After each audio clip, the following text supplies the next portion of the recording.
Hey, what if I told you that keeping your badge could come down to these 5 underestimated, overlooked skills? Listen, if you are a cop or even thinking about becoming a cop in this society, you need to watch this. Come on.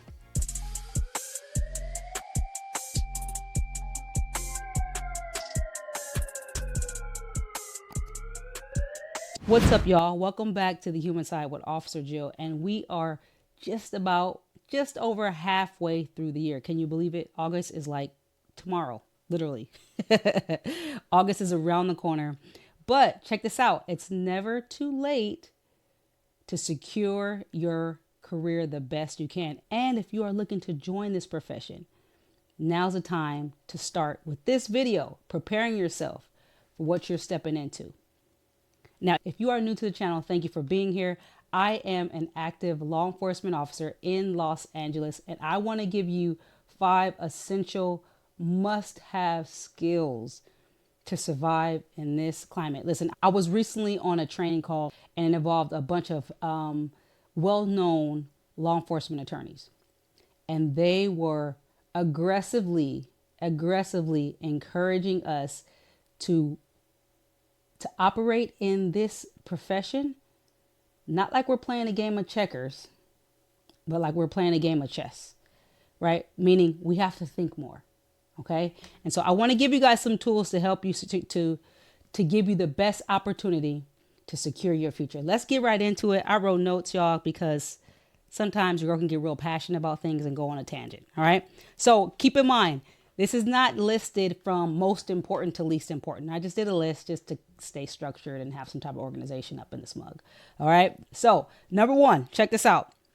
You have to know how to talk to people. You have to know how to talk to people. This job is all about communication. What does that mean? Communication skills. Communication skills is not just your ability to speak. It's also your ability to listen. Okay. And I'm going to tell you this story. When I first started, I'll never forget. I learned this very valuable skill and this valuable tool my very first night on the job. I remember being a probationer, just got out of the academy, literally my very first night. I'm scared, I'm anxious, I'm excited, I'm every single emotion that you can possibly think of. And I'm sure a lot of you had these same emotions when you first started, right? And we're in the car and I'm working in South Central LA. Now, we don't call it that anymore. I want to be respectful. We don't call it, it's called South LA now. This bug is like literally in here chilling. I don't know what to do. We might stop. Anywho, I was working South Central LA and I remember driving in the car. I'm looking out the window and I'm just kind of like, do what I'm supposed to be doing, being observant, right? Being ready, having my head on the swivel kind of thing, right? Until my training officer, I don't know if maybe he saw my anxiousness or he just knew because obviously he's been in the same position as a rookie, right? And so out of nowhere, he just says, look, this job is not that hard. And I'm pretty sure he felt my look over, my side eye over him in the most respectful way, of course. And my eyes and my thought and my head was saying, what you talking about, Willis? How's this job not hard? Right? He said, listen, this job is not that hard. You just have to know how to talk to people. And in that moment, I didn't fully know what he was talking about. But now that I am deep into this thing, I know exactly what he is talking about. And it is so true. This job very much involves your ability to exercise good communication skills. Again, not just being able to speak, but also being able to listen, being able to hear. Why? Think about this. One of the biggest buzzwords right now is de-escalation, right? De-escalation. Now I'm going to tell you guys a little secret. De-escalation is nothing new. We've actually been de-escalating for a very, very long time. We just put a different word to it. We just put a word to it to make the people happy. I probably shouldn't have shared that secret. But nevertheless, de-escalation has been around for a while. It's something that we have practiced for a very long time. Now, I'm going to give an example why it's important to not only be able to speak, but also to be able to hear. Let's say you have a subject who is mentally ill, right? Unfortunately, we get that a lot. I think it's across the country, but definitely here in LA. Let's say someone is mentally ill and they're acting erratic, okay? And you just want to subdue them so you can take them down to the hospital, give them the help that they need. But in order to do that safely, you might not be able to approach him right away, him or her, because they may be kind of violent. And let's say they're just rambling and rambling, talking about their mouth is dry, I'm thirsty, their mouth is dry, their mouth is dry. If you are just shouting and yelling and giving commands and not actually listening to what he or she needs, you're going to miss an opportunity to say this. And I'm telling you this because I've done this before. You recognize they're thirsty, their mouth is dry. It's like, hey, listen, I got a cold bottle of water in my car. What if I give you this bottle of water? I know you said you're thirsty. If I give you this cold bottle of water, will you take a ride with us down to the hospital? I've literally done this and had someone say, you got water? Yes, it's yours. All right, you got it. And they allow us to handcuff them, do the things we have to do to get them a car. You get them a cold bottle of water, right? Communication skills. It's not just about how you speak. It's about how you listen as well. Again, remember, this world of policing is no longer about brute force. It's no longer about playing a simple game of checkers. It's a game about chess. You have to be able to think and process and make better decisions, as well as communicating. Now, with that being said, along the lines of communication, another area where your communication skills are probably going to help you is in the area of conflict resolution. Listen, your communication skills, not only with the community members, but your communication skills of speaking and listening to each other. Okay? Stop being afraid of healthy conflict and stop creating toxic conflict. You know, I saw one of the reasons why I wanted to do this video because I was on YouTube and I saw several videos officers making these type of, must-haves and characteristics that you need to have as an officer, but they were old and they were outdated. But one thing I will say is that they were spot on when they talked about our issue of conflict and a little backstabby stuff that kind of goes on within the walls of the police department. Yes, I'm spilling the tea. Sorry. It is what it is, okay? Let's be real here. We're human, right? My show is called The Human Side. I am going to release some of the human that exists with us. So yes, we're going to stop being afraid of healthy conflict. We're going to stop creating toxic conflict, okay? Ultimately, if you don't, it can do a couple things. One, you can lose your job. You can make the wrong friends / enemies and may not get certain positions. Let's be real. It happens. It happens everywhere, every profession, but it definitely happens within our walls. When conflict is not handled properly, unfortunately, it relies on departments paying money. When departments pay money, the city pays money. When the city loses money, we lose access to funds that could support our resources, more hires, and more supplies. So ultimately, this first area of communication in the form of both listening and being able to speak is huge and is a huge skill for you to have as a current officer. If you, as a new officer, and if you're a current officer, this is an area for you to work on, to improve it, to become an absolute expert in this area. All right. So let's move on to the next one. Next one is know not to drink the Kool-Aid. What do you mean don't drink the Kool-Aid, Jill? Don't drink the Kool-Aid. I mean, your wellness is more critical to your job security than you even know. You don't believe me, huh? Check this out. I want to tell you this story. I was talking to one of my female coworkers, and we were talking about wellness and things like that. One of the things that I do is I provide life coaching and emotional intelligence training and things like that. Essentially, I was coaching it to just everyone, but now I have opened it up to specifically female officers. So if you are a female officer that wants a little coaching and support, hit me up. The information is in the comments. Let's get back to the story. We were talking about this stuff, and we were talking about how our wellness affects our job.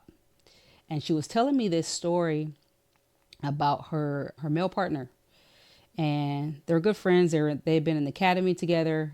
This guy was very patient, but also could get to work if they needed to. Just an all around great officer. And they had this one call one day. They were starting their shift and they stopped this guy who they had known, right? They had written him a ticket before for some of the same things and whatnot, but they knew this guy and they knew that he could talk. Why is that important? When they stopped him this particular time, he started to act like he was mute. He started to do the mumbling like, right? They knew he could talk, obviously, because they had stopped him before. And he wasn't giving them his information so that they can do what they needed to do, run him, see if he had any warrants, try to take it, whatever it was that they were going to do. And they couldn't remember his name offhand. So she noticed that her male partner was getting a little antsy. He was getting a little frustrated at this guy playing this whole mute role. He wasn't doing anything that got to the point where, it was out of policy, but he could see his boiling, his temperature start to rise.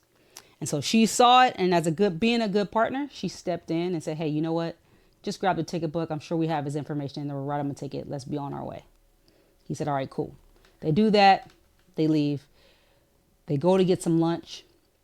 While they're having lunch, her male partner shares with her that he had just gotten into an argument with his significant other right before they came in. And he thanked her for stepping in because he was about to blow a fuse. And this guy was testing him. I say all that to say that your wellness will leak and spill out into your job, which could obviously ruin your job. Let's say she doesn't step in and he just spills out and gets into a use of force with this person, and turns out that it's probably going to be induced by him. It's not going to be looking too good for him, whether it's suspension and or getting fired. All of that is connected to your wellness. Do the things that make you well. What are those things? Okay, I'll have a list. Work out, go to therapy. You may be thinking, what? Therapy? I don't need therapy. I'm fine. I'm going to give you a very unfortunate stat that really burns my gears. That stat is that the number one cause of death for officers is suicide. Suicide, not car accidents, not shootings, not even DUIs. It is suicide. What does that tell us? We are exposed to a lot of trauma and we don't always treat them well. We don't always get the help that we need. Okay. So your wellness is key. You can't escape the stress of the job, but you can manage it. Yes, stress, trauma, all these things absolutely come with the job. You can't get rid of it, but you can be intentional about managing it. Okay. And remember this. Okay. If you don't remember anything else from this video, remember, police work is a calling.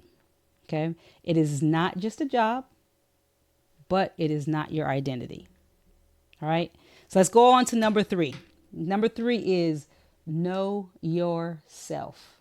Know yourself. What do you mean? What do you mean know yourself, Jill? I mean emotional intelligence. What is emotional intelligence?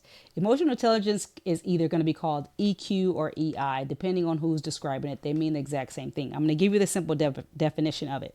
Okay. Emotional intelligence simply put is your ability to identify and understand the emotions both in yourself and others, then using that awareness to manage your behavior and your relationships, be it citizens, coworkers, personal life, whatever. All right. And there are 4 different areas of emotional intelligence: self-awareness, self-regulation, stress management, and social awareness. All right. I'm going to give you some stats to kind of give you an idea why EQ is so important. It says that 58% of job success is tied to emotional intelligence. All right. 90% of top performers have strong emotional intelligence. 90%. And check this out. Trying to get that promotion, 75% of managers consider EQ, emotional intelligence, when promoting or giving raises. So what does that mean? What does that mean in the world of policing? Okay. 1, higher EQ, better performance. Simple. Okay. Officers with strong EQ report less burnout and emotional fatigue. We talked about wellness.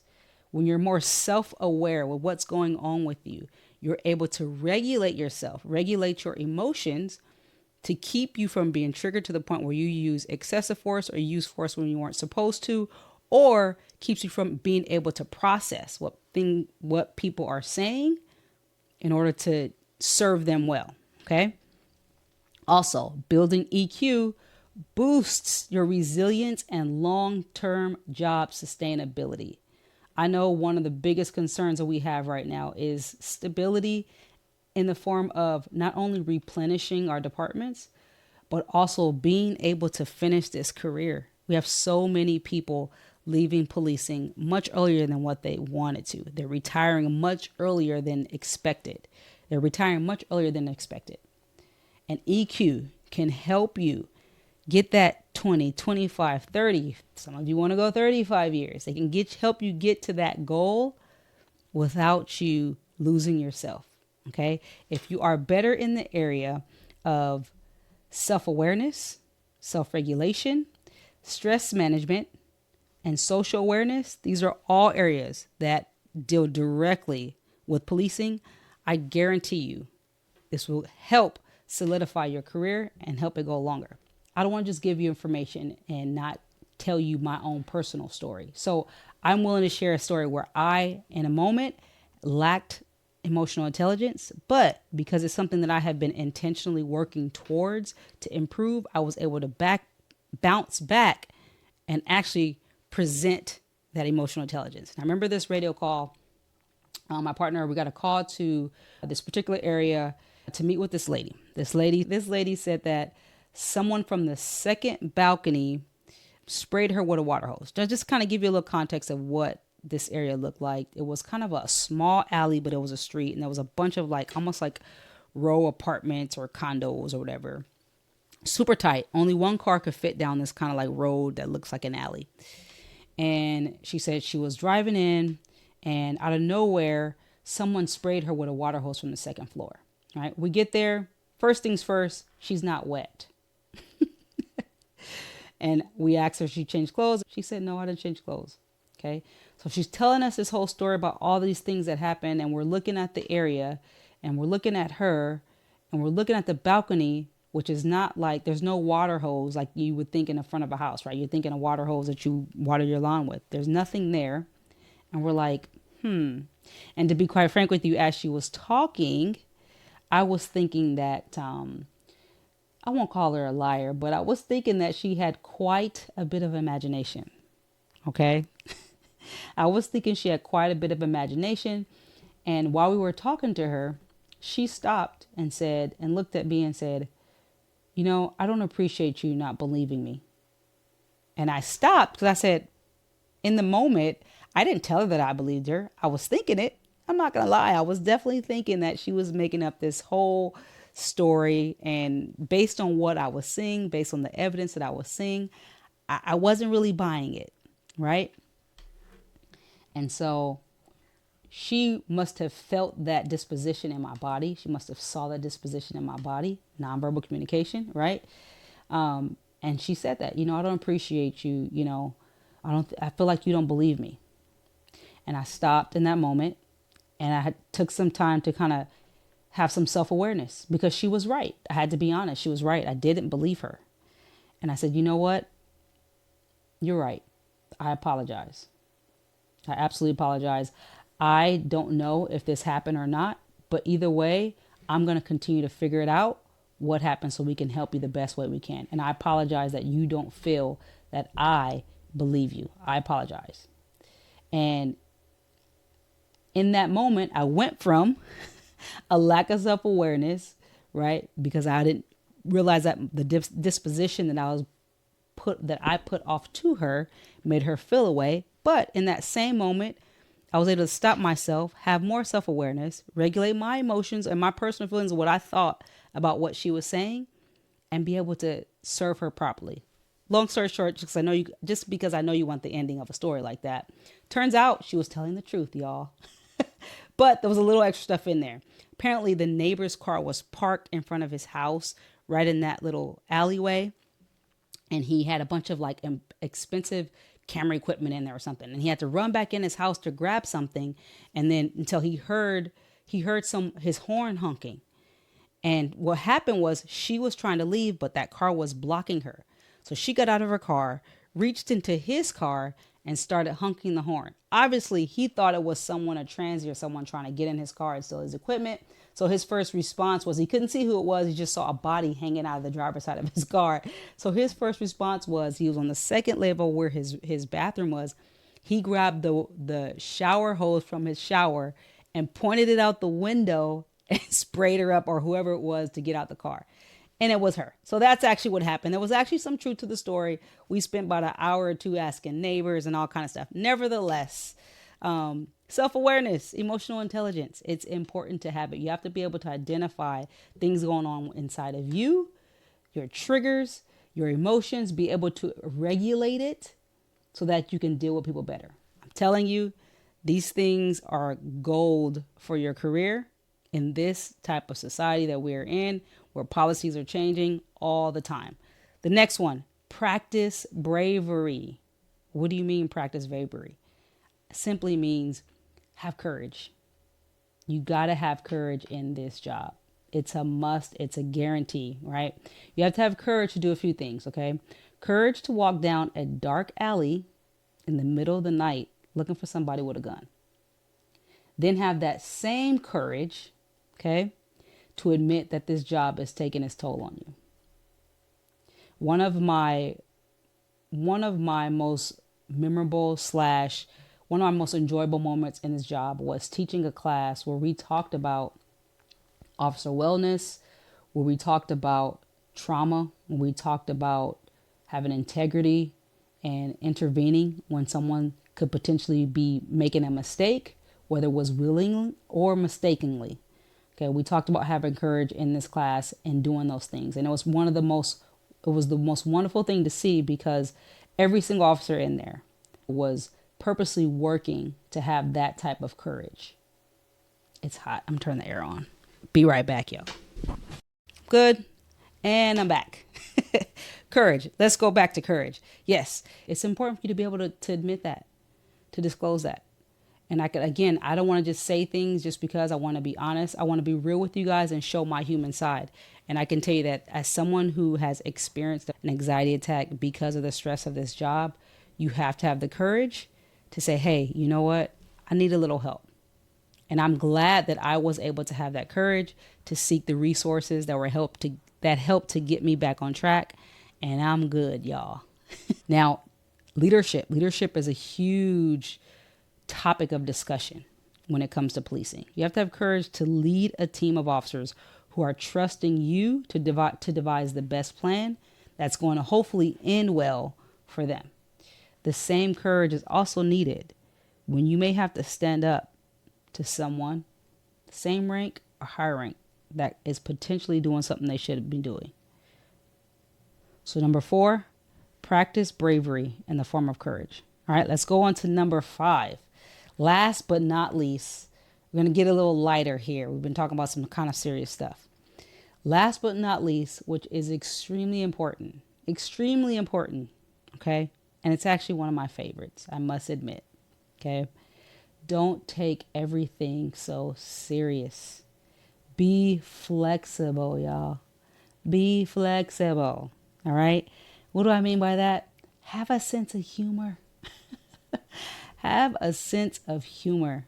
You know, as cops, humor is kind of that coping mechanism. I recently had a guest on my podcast, and I asked him, what is one of the things that people don't know about officers that they should know?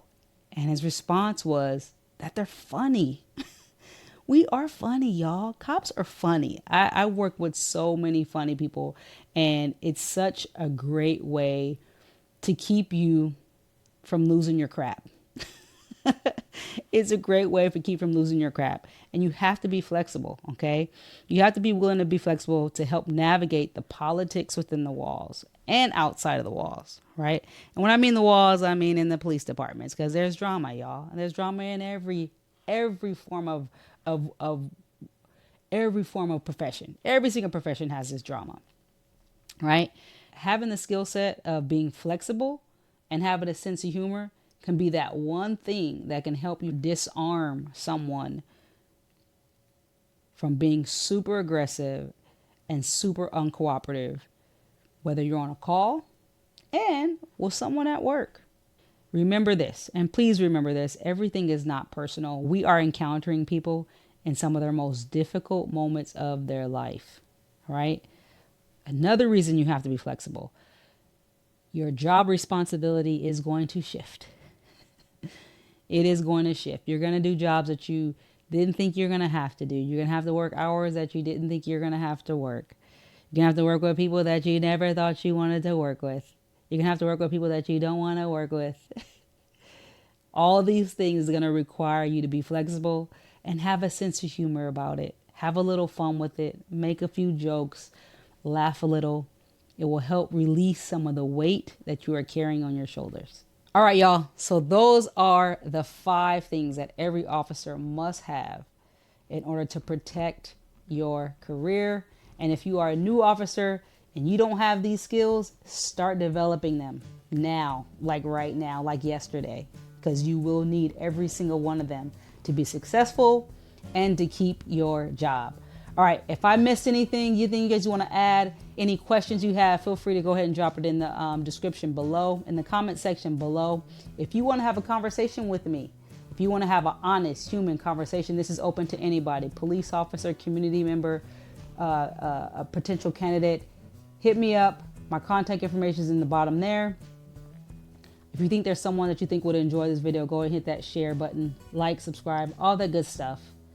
But most importantly, y'all, don't forget to be human, okay? And if you show me your human side, I show you mine. All right, y'all. Peace.